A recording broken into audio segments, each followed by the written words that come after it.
दोस्तों अस्सलाम वालेकुम, नमस्ते, सत श्री अकाल, जय जिनेंद्र, गुड आफ्टरनून। अजीज़ दोस्तों, यूक्रेन के लिए रशिया से जंग जीतना तकरीबन नामुमकिन है।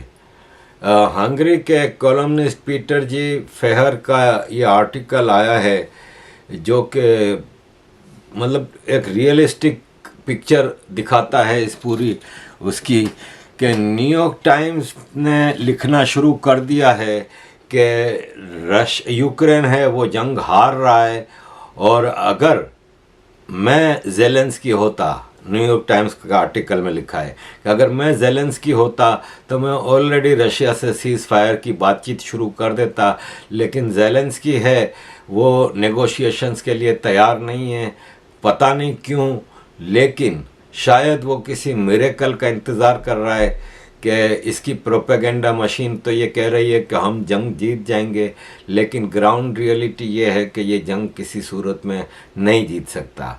और ओनली पॉसिबिलिटी कि ये जंग लंबी हो जाए वो ये है कि मॉडर्न वेपन्स अगर वेस्ट इसको देना शुरू करे, लेकिन वेस्ट अभी यूक्रेन को इतना ज़्यादा मदद नहीं कर रहा वेपन्स के हवाले से, इतने ख़तरनाक वेपन देने को तैयार नहीं है, क्योंकि उनको पता है कि अगर ज़्यादा ख़तरनाक वेपन दे दिए और रशिया के ऊपर ज़ेलेंस्की ने बमबारी शुरू कर दी तो फिर एक मामला ख़राब हो जाएगा और रशिया यूरोप तक जंग को लेके आएगा।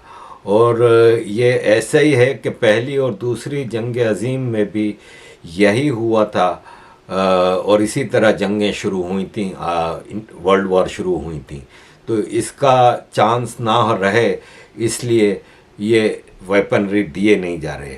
और दूसरा ये है कि जब आप किसी को वेपन्स देते हैं तो ये वेपन्स मतलब टैंक है या आर्मर्ड व्हीकल है या हेलीकॉप्टर्स हैं या फाइटर जेट्स हैं, उसको चलाने की ट्रेनिंग भी देनी होगी ना, क्योंकि अगर वो अपने मैन पावर तो नहीं दे रहे, वेस्ट अमेरिका या यूरोप अपने लोगों को तो नहीं भेज रहा, फौजियों को तो नहीं भेज रहा, तो वो हथियार चलाने की ट्रेनिंग भी तो लंबी चौड़ी होती है ना।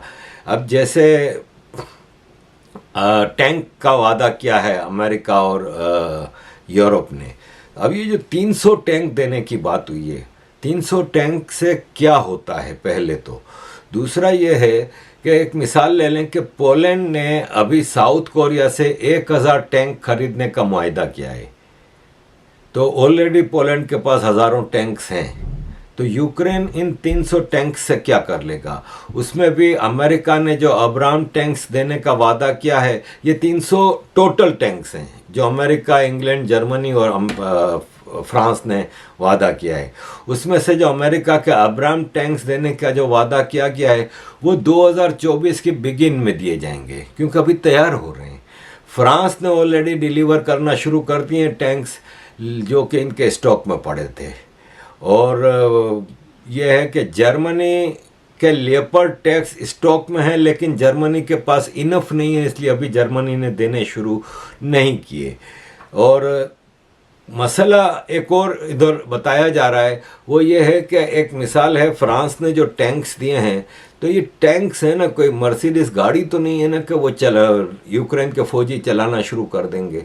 उनको उसको ऑपरेट करने के लिए मिनिमम 3 महीने की ट्रेनिंग देनी होगी, और उस ट्रेनिंग के बाद भी फिर ये टैंक क्या होता है कि रशिया भी तो वहाँ से मुकाबला कर रहा है ना, तो रशिया फिर मिनटों में इन टैंकों को हमला करके तबाह कर देता है। तो रिपेयरिंग और ये सब चीज़ें, रशिया को ये सब चीज़ों का मसला इसलिए नहीं कि रशिया के ये सब आर्मरी जो है, टैंक्स और हथियार और ये सब चीज़ें उसकी अपनी प्रोडक्शन है, तो उसकी रिपेयरिंग और उसकी प्रोडक्शन और उसकी कंटिन्यूस सप्लाई जो है वो रशिया की अपनी जारी है। लेकिन यूक्रेन कब तक मांगे तांगे पे चलेगा।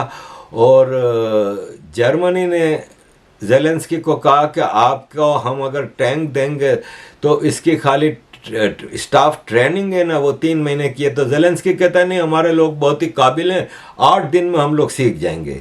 लेकिन इस तरह टैंक चलाना मजाक नहीं है।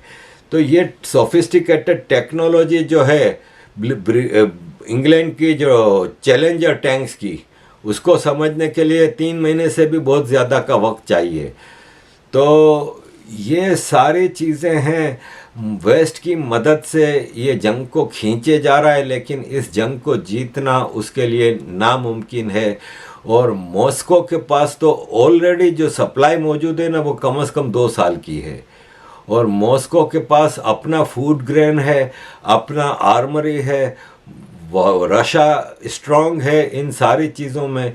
तो रशिया इस तरह, जिस तरह ये जंग चल रही है, इस तरह कई सालों तक इसको खींच सकता है, लेकिन यूक्रेन के लिए ये मुश्किल है।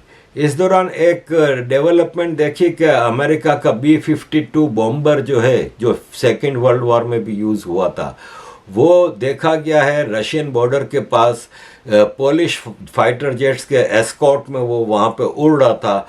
लेकिन इससे ये नहीं कहा जा सकता कि अमेरिका इस जंग में कूदेगा। अमेरिका को पता है कि इस जंग में कूदना इसके लिए नामुमकिन है। फ्लोरिडा के गवर्नर ने अभी एक इंटरेस्टिंग चीज़ कही है, जिससे कि बहुत धचका लगा है यूक्रेन को। रॉन डेसांतिस जो गवर्नर ऑफ फ्लोरिडा है, और वो शायद अगले साल के इलेक्शन में भी खड़ा होने का कह रहा है रिपब्लिकन पार्टी की तरफ से। उसने कहा है कि अमेरिका का वाइटल नेशनल इंटरेस्ट नहीं है यूक्रेन, और इस बात ने आग लगा दी है अमेरिका के उन लोगों को जो यूक्रेन को सपोर्ट कर रहे हैं। इन हालात में एक वेस्ट का प्रोपेगेंडा बहुत ज़्यादा चलता है, और उन्होंने कहा है कि रशिया है ना, वो ऑन पेपर हमें नज़र आ रहा है कि रशिया के पास बहुत ज़्यादा अलाइज और इन्फ्लुएंस मौजूद है।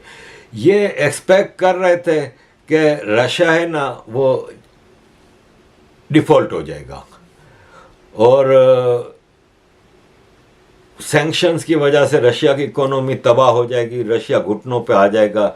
लेकिन हुआ ये है कि वेस्ट है ना, उसकी इकोनॉमी तबाह हो रही है और वो घुटनों पे आने लगा है। रोज़ का एक बैंक वेस्ट का तबाह हो रहा है, डिफ़ॉल्ट हो रहा है। एवरेज रोज़ का एक। सिलिकॉन वैली का बैंक जब डिफ़ॉल्ट हुआ था, तो इसके बाद से ये तबाही शुरू हुई है। फाइनेंशियल टाइम्स की रिपोर्ट से कि $500 बिलियन, $500 बिलियन सिर्फ एक महीने में मार्केट वैल्यू बैंक की डूब चुकी है। और ये एक मजाक नहीं है। अभी जैसे परसों स्विट्ज़रलैंड का क्रेडिट स्विस है, जो बहुत बड़ा बैंक है, वो उसने अपने सेंट्रल बैंक UBS से, स्विट्ज़रलैंड के सेंट्रल बैंक UBS से $54 बिलियन का कर्जा लिया है। और अब UBS डिस्कशन में है क्रेडिट स्विस से कि वो पूरा क्रेडिट स्विस या पार्ट ऑफ इट खरीद ले। तो अजीज़ दोस्तों, इस सारे सिनारियों में वेस्ट के बैंक बड़ी तेज़ी से तबाह हो रहे हैं, और वेस्ट का ये जो बैंकिंग सिस्टम है, ये एक्चुअली तबाही का शिकार होना भी चाहिए। ये हो चुका होता, पूरा बैंकिंग सिस्टम बैठ चुका होता, अगर अमेरिका की गवर्नमेंट इनको सब्सिडीज़ ना देती हो।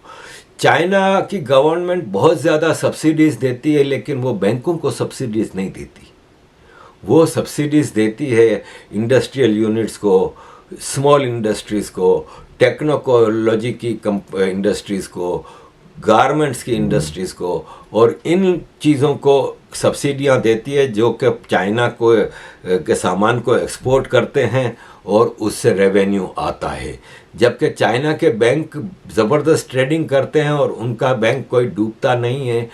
वर्ल्ड के 50 मेजर बैंकों में से 12 मेजर बैंक चाइना के हैं, वर्ल्ड के 50 मेजर बैंकों में।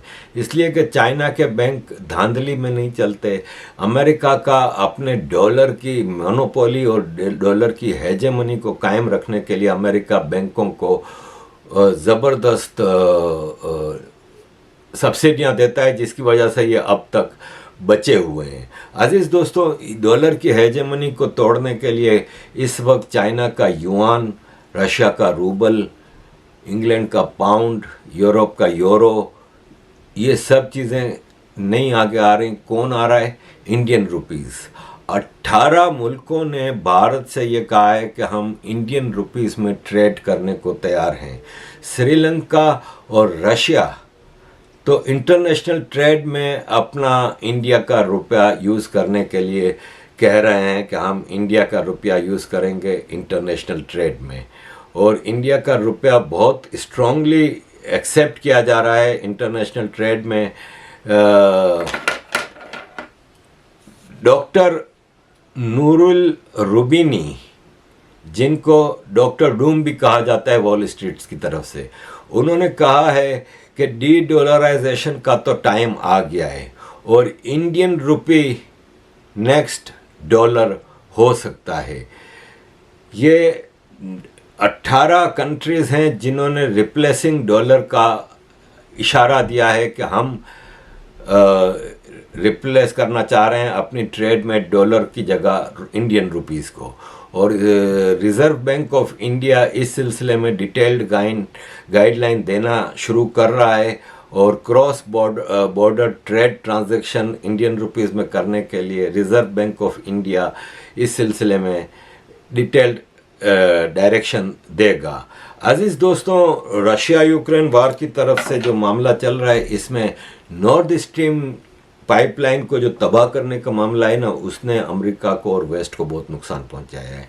और एक डिफरेंस ऑफ ओपिनियन आ चुका है यूरोप और अमेरिका के। यूरोप का मतलब है माइनस ब्रिटेन। ब्रिटेन अमेरिका का बगल बच्चा है और अमेरिका के पीछे पीछे दुम हिलाता हुआ चलता है।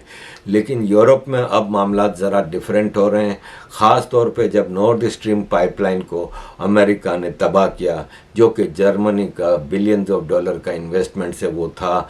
और ये ज़ेलेंस्की के साथ जंग कितने दिन चलेगी, इसके बाद जब मामला बेहतर होंगे तो यूरोप के लिए सबसे आसान और सस्ता एनर्जी सोर्स रशिया है, तो वो पाइपलाइन कायम आ सकती थी। लेकिन वो अमेरिका के इंटरेस्ट के खिलाफ थी, क्योंकि अमेरिका चाहता था कि यूरोप, जिसमें जर्मनी और नॉर्डिक कंट्रीज़ हैं जो स्कैंडिनेविया के, फिनलैंड, स्वीडन, डेनमार्क वगैरह, आइसलैंड, ये अमेरिका से एनर्जी रिसोर्सेज अमेरिका से इंपोर्ट करें, ये अमेरिका का इंटरेस्ट था। लेकिन यूरोप के लिए अमेरिका का एनर्जी रशिया से बहुत ज़्यादा महंगा था। तो आफ्टर ऑल इन फ्यूचर जब मामला सेटल होंगे तो वो पाइपलाइन काम आती, जो कि कंप्लीट हो चुकी थी, लेकिन अमेरिका ने उसको तबाह कर दिया। अजीज़ दोस्तों, सुनिए ज़रा 2 मिनट 3 मिनट की ये video. A couple of questions. One, Seymour Hersh has published his expose that the United States was responsible for the destruction of the Nord Stream 1 and 2 pipelines. And yet he's an incredibly decorated journalist. He's been involved in exposing the My Lai massacre in the 1960s. He exposed the fact that the CIA was actually spying on our own citizens. And he exposed what was going on in Abu Ghraib in 2002. Now, you're talking all of this stuff about Ukraine, yet you're not mentioning that we had planned this attack on the pipelines in advance, much before the invasion. And this is an act of terrorism against Germany and against Russia. We're violating the sovereignty of one nation, and yet here we are talking about, the Russians are the bad guys. And what about the sanctions that we put on Syria? There was this horrific earthquake that hit Syria, that hit Turkey, and because of the sanctions, the Caesar sanctions which we put there, the required aid is not going to them because of our government sanctions and because we're occupying the northwest of that nation right now. So how is it that you can lie to all of us and say we're standing for democracy against this aggressor Russia when we're just as bad? We're terrorizing people all across the world, and we've destroyed a major piece of infrastructure. No, I'm running the show, not you. No. I want her to answer the question.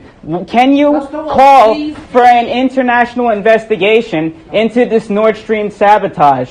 Can you acknowledge the fact that we've been terrorizing nations across the world, and we do not stand for democracy anymore? I want her to answer that. We do stand for democracy. You want No. Anne Applebaum to answer? I want an answer from Mr. Applebaum. And also, I would like you Okay, that's to, I would like you That's to, it. wait, one more thing. No. Can you talk about why your husband, Mr. Sikorsky, why he put on Twitter, "Thank you, USA," after we bombed the Nord Stream pipelines? Why did your husband say that? It was a joke. It was a joke? Why did he delete it right after then? Because the joke was misunderstood. Okay. Yeah, okay. You want to know? You want the truth? So I'm not going to answer that at length. I mean, the Seymour Hersh article has been debunked repeatedly by many people. It's full of holes. How is it full of holes? What are the holes? So I'm not going to go into the details right now. I'm Please happy don't to interrupt. point you to the people who've done it. It's not my. I haven't followed it in great detail. We can wait for the Swedish and other Baltic examinations. Then why aren't they sharing the information with the Wait a international second. community? Stop it. They're You are not they're going to suppressing defend that my information. You're not going to offend No, me. I want her to answer it. We're on the brink of a nuclear war right now because mad people like her are pushing us on the brink of it. Please, I'm sorry, We're sending but over $100 billion discuss to the event. Ukraine. Comes to life. Why can't I be concerned about the threat of nuclear war? Okay. Thank you so much. Well, oh, so you're not going to answer the question? No. Thank you so much for your We're on the brink of nuclear war right now. Thanks, sir. You are Thanks. you are going to Thanks. kill a bunch of people. You are lying to all these people. Thanks. I have a right to be heard. Thanks. Thanks. तो अजीज दोस्तों, ये था सूरत हाल। अब आपको international stage की कुछ छोटी छोटी खबरें आपके साथ शेयर करूंगा कि अभी 3 दिन पहले इंटरनेशनल डे अगेंस्ट इस्लामोफोबिया मनाया गया, जिसके सिलसिले में ये सेक्रेटरी ब्लिंकन कहते हैं कि international day to combat Islamophobia ये उन लोगों के लिए है जो मासूम मुसलमानों को हरेस कर रहे हैं, पकड़ रहे हैं, मार रहे हैं, सिर्फ इसलिए कि वो इस्लाम को प्रैक्टिस करते हैं। हम इसके ख़िलाफ़ खड़े हैं। तो मैं सेक्रेटरी ब्लिंकन से पूछना चाहता हूं कि 79 से पहले दुनिया में कहीं ना इस्लामोफोबिया था ना इस्लामिक एक्सट्रीमिज़म था। ये इस्लामिक एक्सट्रीमिज़म भी आपका बनाया हुआ है और ये इस्लामोफोबिया भी आपका बनाया हुआ है।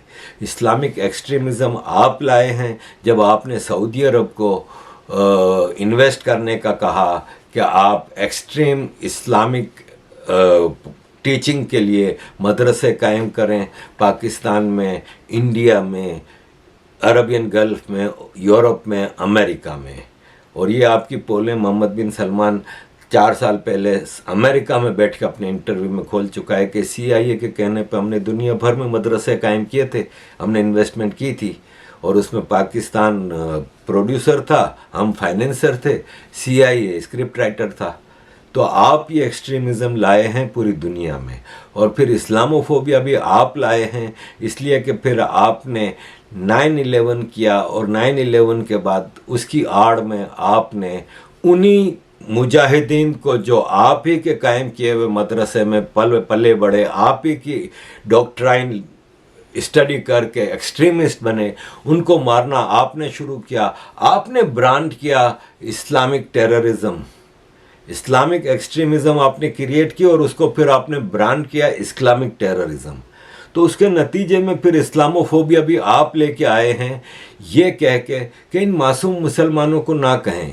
लेकिन आप ही ने तो ग्वांतानामो बे में कितने नॉन मुस्लिम थे?